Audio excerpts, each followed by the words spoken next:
And, you know, there's always things going around. Misinformation, there's always myths and truths. And yeah, so what are the myths that you have heard that you'd like to debunk for our audience? Yeah, a lot of people believe that everyone should be sexually active. If you don't have sex, you'll go crazy, sperms will go up to your head and you'll go crazy. That is not true. Abstinence is healthy. There's a healthy way of abstaining. If it's out of choice, if you're doing it for religious reasons or whatever reason, it is very healthy. It builds emotional strength.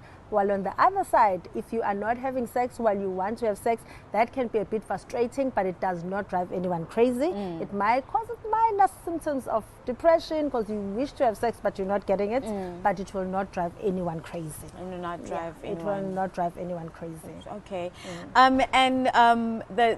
This one is always an issue for a lot of men, you know, the age factor.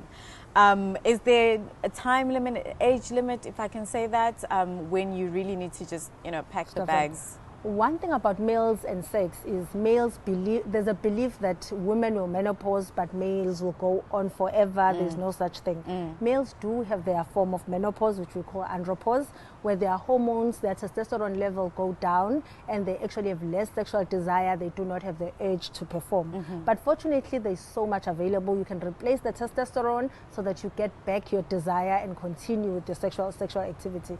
So right now, males can actually, when they correct whatever is whatever is abnormal, like the testosterone or the medical condition that will cause problems in the bedroom, they can actually carry on for ever and ever. They can have sex unless you have medical problems.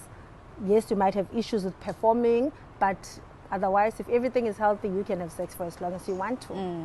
So it's a choice. It's a choice. It's a choice. It's a choice. And being open to alternatives that can help you throughout the process. That's so true. I like that. And knowing that you've aged and actually accommodating age into sex. Because the biggest issue that I find with males is that they tend, like when the wife dies and they're 60, 65, they get a 20-year-old. Biggest mistake, because now they